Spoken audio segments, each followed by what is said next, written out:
Oof. Can I be real? Can I keep it real? I'm so nervous, guys. I'm so nervous leading up to this.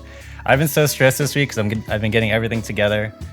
But anyway, let's go. So I do have some notes, so I'm not just rambling randomly. First things first, I wanted to give special thanks because the last thing I want to do is give the impression that this is a one-man operation. Absolutely not the case. There are a lot of people I want to thank for different reasons. So let me just go down the list. First off, Soccer Sports Grill and Lanes, the venue, if you caught the trailer. Yeah, so Rich, the owner of Soccer Grill and Lanes, is the coolest person in the world. They were the venue before COVID when I was running stuff. If you also know, this is where I stored my CRTs, which was a godsend. And the same thing is going to be the case this time around. We're going to be storing my CRTs, and between me and one of the other FGC organizers, which I will shout out in just a second, we'll have, I want to say 11 or 12 monitors already supplied for the fighting game side of things. So y'all better bring a setup for if you want to play a game you like, please, because we're going to have hella monitors. Okay, next shout outs is the other organizers. So I've been working with the Wichita FGC organizers, Eddie and Trevor specifically. And then there's also a new person in the equation, not technically part of the FGC side of things, but you may know him as Peter or P-Jams, the resident yellow Yoshi. He's going to be the one running the SNES fighting games. Actually, you might have seen a Wichita SNES Fighters logo. That was me. There's some shots of Sailor Moon in there. I did my best to show some love there. So yeah, as far as that goes, it's a collaborative effort between Wichita Melee, Wichita FGC, and Wichita SNES Fighters now, to bring you a dope weekly. So there's that. Other shout outs, the tournament logo, the crossover, and then the ICT. That was done by my buddy Seth. Some of you might know him, depending on who's watching. He used to play Smash 4, also Ultimate a little bit. His tag is Chrome, but I don't think he's gaming much nowadays. But yeah, shout outs to Seth for the logo. And then also shout outs, which I almost forgot to do, is my friend JC, who there is an element to this trailer I could not put in due to time. But I will say that JC is the one that drew the Wichita FGC logo, if you guys saw at the end, which also real quick, let me just link. And then, so for the trailer side of things, I really wanted to thank my good friend Ethan. For those that were at the trailer shoot, you might have seen Ethan filming you. Yeah, all the shots you see are Ethan's doing, except for a shot of the Third Strike character select screen and the Marvel 3 character select screen, because I brought my PS3 and PS4 to the shoot, but I misplaced my power cords at the time, so I couldn't get shots of those. So I went back and did that. But everything else, all Ethan. Thank you, Ethan. And then also related to trailer was everyone that was there. So first off, huge shout outs to Sabrina, who is in the chat right now, just redeemed a coin flip. And then my dad, they both helped lug all my stuff. So all my CRTs, all the monitors that I was supplying, my streaming stuff, they told me bring it there, so it wouldn't be possible without that. Also, my dad wouldn't be possible. I wouldn't be here without him, so shout outs. And then like the everyone else that showed up, so I'll just name names instead of tags, just easier. Shout outs to Carrie, Amy, Edgar, Javi, Isaiah, and not just one Nick, but two Nicks, Parched and Snapple. And then from the FG side, and please, if anyone's in the FGC right now, please, if I didn't write down your name, please let me know. Shout outs to Junior, Brian, Abraham, and Colin. I'm pretty sure that's everyone. Yeah, I don't think there's anyone I'm missing. I hope not. Those are everyone I wanted to thank. I guess actually thank you, the viewer, or whoever's watching, for being so patient. Yeah, thank you everyone for being so patient.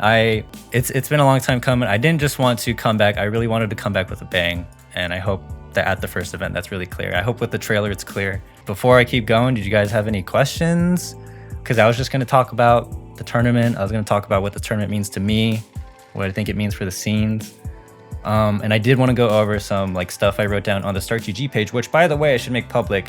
You can go to the short URL that was listed on the trailer. Please note that when you do go to the tournament, the registration is not open. I don't have any events set up because the fighting game side of things, it's not clear what games are going to be ran yet. We're working on they're working on a system to decide, what games are being ran. Let's just say for a month of tournaments at a time. Yeah, what time do games start on Saturday? So with that, there is some stuff I can answer, stuff I can't answer. But in terms of like general start time, I can't answer that. So things have changed for Grill and Lanes between now and then. So they don't close late anymore. So the closing time is 10. So this is kind of good and bad.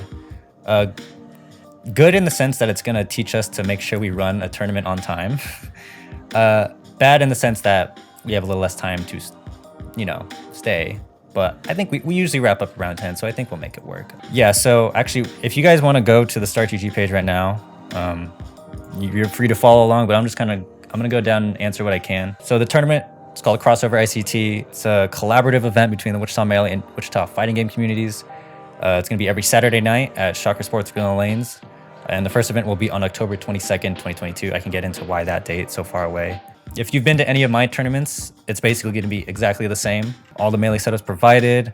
We're going to have a lot of monitors provided for the fighting game stuff. We're going to have brackets, casuals, / friendlies. We have to say both now. And yeah, the goal is to have a rotating selection of fighting games because there's so many out there, right? Yeah, so location's the same if you're a Melee player.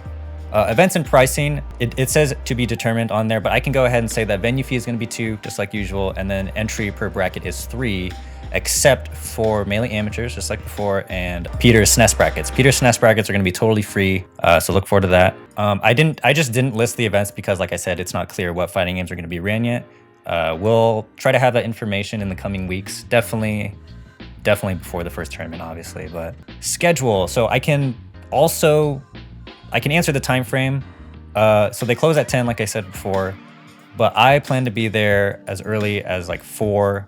I'm planning, so basically it's gonna start and end. It's gonna go from 5 to 10. Got nice 5 hours.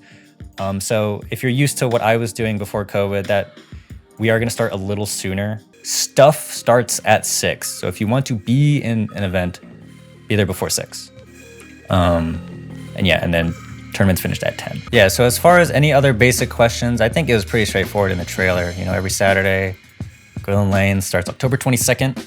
Okay, so I wanted to get into, even though I already kind of talked about it at surface level, I wanted to get into like what is Crossover ICT? What does it mean to me? And then what I think it means for the community. And then, like I said, policy stuff. But yeah, so Crossover ICT, the big goal is if you like Melee, if you like fighting games and you live in Wichita, this weekly is for you. Now, what does it mean to me? So if you guys didn't know, I'm normally the Melee TO.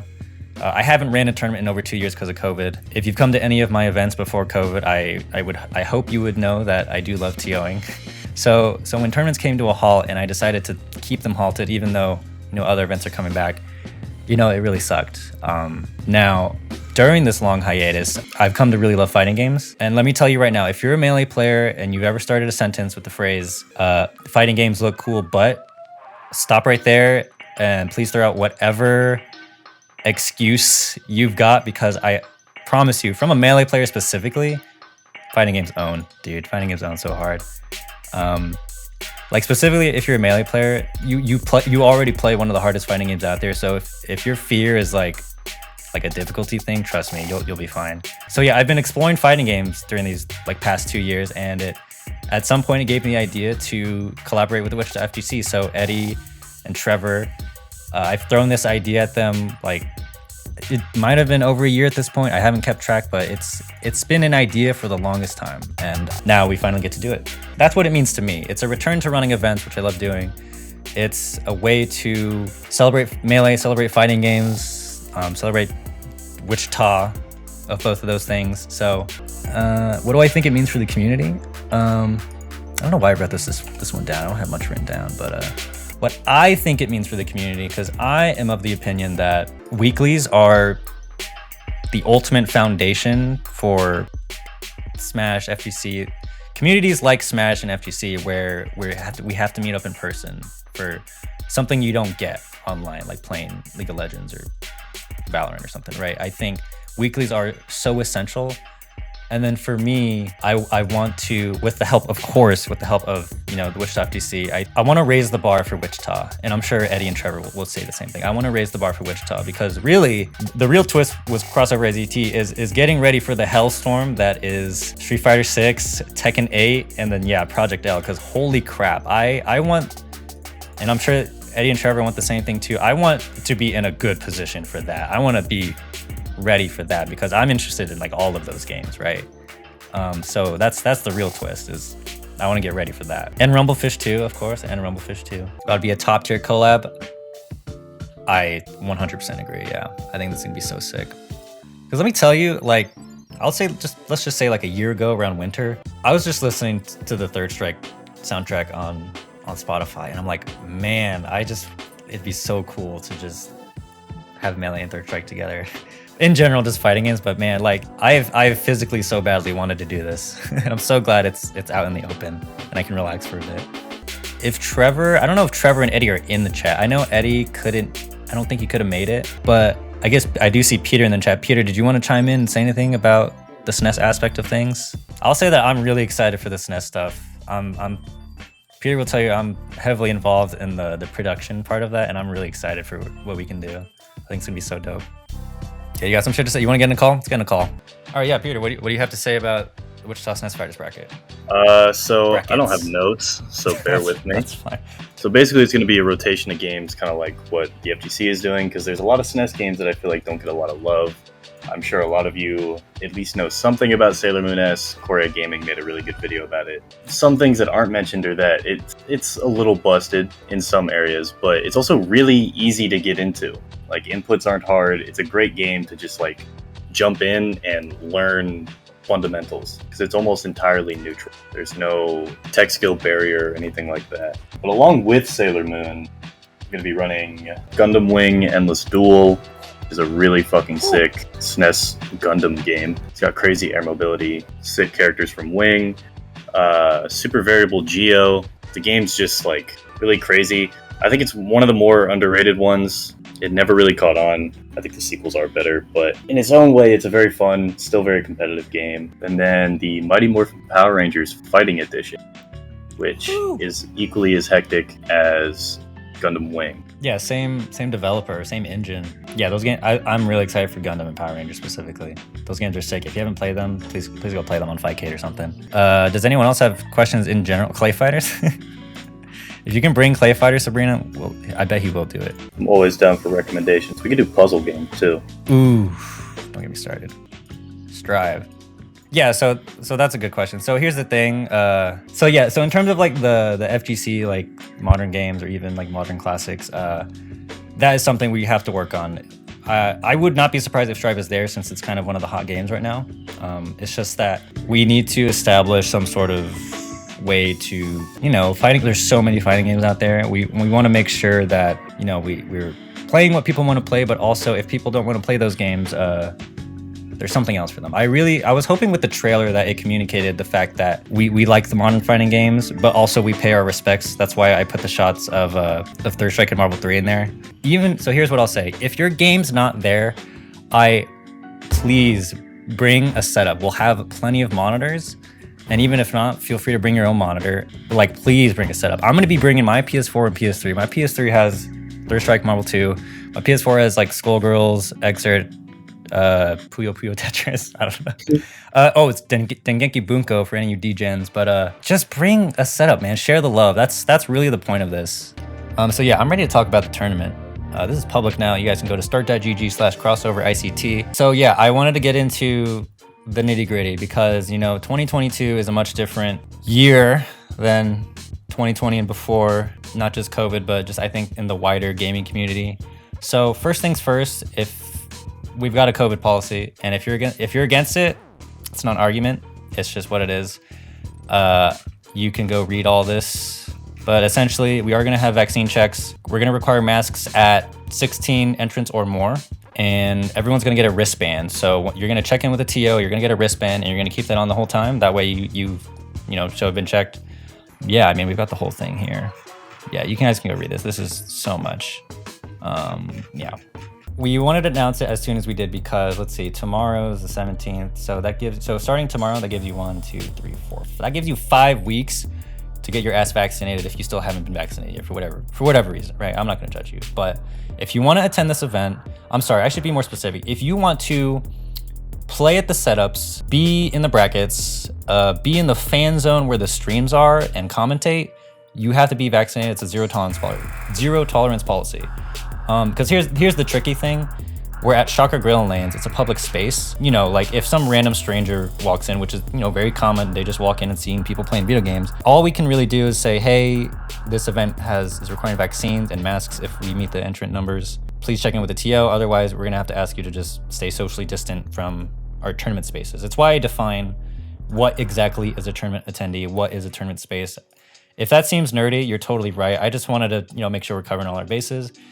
But I feel like this won't be a huge issue. A lot of as far as I know, every major is requiring vaccines. So hopefully no one's being belligerent. You're accepting picks of that. Actually, you know what? Since we're doing it, let's just go down the list. I don't mind. Okay, so yeah, tournament attendee is anyone who is helping run the event, playing in brackets, or standing within 6 feet of the tournament spaces. In this case, like if you're spectating a match or you're the guardian accompanying attendee age under 16 and you want to keep a close eye on your kid instead of being far away, right? Tournament spaces consist of basically the entire fan zone where the streams are, anywhere a tournament station is at, so game console, CRT monitor set. So basically anywhere people are playing video games, that's a tournament space. The venue's pool tables, dining tables, and bowling lanes, for example, are not considered part of the tournament spaces. So for example, if you're someone that didn't bring their vaccine card, I can't make you leave the whole building because it's a public space, but I can ask you to not be at the tournament spaces and just hang out at like the dining tables. Don't tell me if you're feeling sick, pretty straightforward. Proof of full vaccination, yeah, so your CDC vaccine card, a photocopy of your vaccine card, or like Marcus said, a legible picture, that works too. It just has to show that you received both doses of a 2-dose or the 1 dose of a single dose. And I know in some states, they provide like a digital COVID QR code that you can scan and shows that you've been vaccinated. That works too. And also I saw NYC Melee, I'm pretty sure, put this in their Smash UG, but if you can prove entry of another event that you've been to that required vaccination, that works too. So I guess, Marcus, you've been to Riptide, I think. So like any major you've been to, just show me that you were there, and entered. That works too. Like I said before, we're gonna be doing wristbands and also record keeping. I forgot to mention. Yeah, all attendees are gonna get a wristband once they get checked in, show that they've been checked and that they're officially a tournament attendee. Your wristband must stay on at all times. And we're gonna be keeping like a spreadsheet of everyone that's been checked. So after your first event you've been to, we don't have to ask you again. You can just get your wristband. And then valid photo ID to make sure we can, cross-reference. Let's see. And then face masks. We decided, I was wanting to just do face masks the whole time because it can get pretty crowded, but we decided that if there are more than 16 tournament attendees, and like I said, we define tournament attendees above, we're gonna require face masks at that point. It must be, fully covering mouth and nose, always required in the tournament space. So that implies if there are less than 16 tournament attendees and you've provided proof of vaccination, that's a biggie, you're welcome to participate without a mask. We won't make you. And if you don't have a mask, we can provide one for you. This is another rule though, and I think it's pretty important because the stream area gets really crowded, especially if you're commentating right next to a person because it's really cramped there. So if you're commentating for any of the live streams, we're just gonna require masks in general, regardless of number of attendees. Sorry if that hurts your feelings. But like I said before, if you feel the need to take off your mask because it's uncomfortable or to eat, we have those areas that aren't the tournament spaces. So the dining tables, the pool tables, that's totally fine. As long as if you're at a setup, if you're at the tournament space, that's where we require all that stuff. No TLBs allowed, yeah. Wash your hands. It is so crazy that I'll see people in the bathroom not using water and soap. Come on, guys. Wash your hands with soap and water or go 0-2 forever. That's the rule. And if you refuse to comply or you can't for whatever reason, you just can't participate. You can't be at the setups. You can't be in the fan zone. That's just what it is. And if, for some reason you somehow paid, even though we're doing cash only, and well, actually, I'd be down to just give you a refund if there was some confusion. But basically, if you're in the tournament, here's a situation. If you registered, you were vaccine checked, and then we're requiring masks because there's over 16 people, and then for some reason you just don't want to wear your mask anymore, I won't refund you. How about that? If you guys have any COVID questions or concerns, I think this is a pretty good policy that covers a lot of the bases. Just ask a TO. If there's something we need to put in here, we definitely will. And for anyone that goes to the event, if you guys see someone that's not following policy, they don't have a wristband, they know what's going on, you can either grab me, I'll tell them what's up, or if you already know the policy by heart, feel free to tell them like, hey, this is an event where we're requiring that you check in with the TO, make sure you're checked and all that. Yeah, it's definitely going to be a group effort. I'll do my best to catch anyone that isn't, I think it's pretty clear when someone's not there for the tournament. And then we've got a community and event policy. I think this is important to put in. I was talking with Trevor and Eddie, the FGC TOs, about this, and then we I didn't know this existed actually, because I know there's like a Melee similar one, but I was fine with just this one. This event adheres to the fighting game code of conduct. You can give it a good read. Essentially, the biggest, like, I guess change technically, because I didn't have this before, is all attendees aged under 16 are required to be accompanied by a guardian aged over 18. And then, yeah, just tell an organizer right away. Guardians must be of a family friend relation.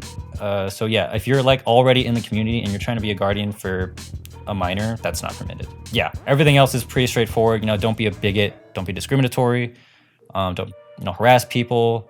Hygiene, huge. Please stay clean. I guess I could go over this one. This has never been a problem for us, but I guess I can go over it anyway. So basically, if you have like if you have something that should not, let's say this, if you have something you would probably not want to show your mom, don't bring it, right? Just don't bring it. Other than that, yeah. So if you're cool with that, cool. I guess we don't have any problems. Yeah, so I guess those are actually the main two things I wanted to go over. Just the fact that we are requiring vaccines, and the whole rule with if you're under 16, you have to bring a guardian over 18 that isn't already a part of the community. Just so that, I just want things to be as safe as possible. Like I said before, when I was running things during college, I still feel like I did a good job, but I think these are areas that could always do better. And it's not just like a TO effort, it's a community effort. So, if you guys see anything that needs to be brought up, please tell a TO or just tell someone you trust. It's a group effort to call out shit that's not acceptable. Oh, I didn't write it down here. What I used to do is if it's your first Wichita, like local, or I guess what I usually say is if it's your first tournament that I'm running and I've never seen you before, I'll just waive your venue fee. I think what I might start doing at some point is just waiving the whole entry. Like if you've never been to a tournament, I'll just cover the entry. Like if you bring a setup with the most updated versions of the fighting games being ran, you'll get your venue fee waived. That's a rule. Yeah, and like I said, if you don't see a bracket for your favorite game for the night, I still encourage everyone to just bring a setup because we'll have a lot of space, a lot of space, and I want everyone who wants to interact with people similar to them, the other gamers, to game. Let the gamers game, right, Peter? And then this is huge. Like, please, guys, like I said before, Rich, Shocker Grill and Lanes, this is the best venue I've ever had the pleasure of working with. Rich has been so accommodating. Like, not only is he letting us store my CRTs again, if you guys remember, that's anyone that's helped me run Melee, that closet with the green shelf. The plan is he's gonna clear that shelf for all the CRTs, and there's like another green shelf somewhere in that closet to put all the monitors in case there's not enough space. So like storage is so huge as a TO. It's like the #1 reason I like Grill Lane so much. And then Rich is also just the homie. Like to film the trailer, he let us come in when they were closed on a Sunday. He's great. So please show your support, buy your food. I plan on buying dinner there anytime there's a tournament. Highly suggest you guys do so too. But yeah, that's Crossover ICT. I'll link everything again real quick for anyone that just joined. Everything is at start.gg/Crossover ICT. Please spread the word. I'm feeling really great about this. I think it's gonna be great. Even if only like 12 people show up for Melee, I'm happy to be running tournaments, so I'm glad to be back. I hope you guys come out. It means the world to me. But other than that, I think I'm gonna head out. I'm gonna relax. I'm gonna relax for like a week, and then I'll be back. Yeah, tell your friends. Crossover ICT, October 22nd, 2022. Start.gg/Crossover ICT. I'll see you guys later. Peace out.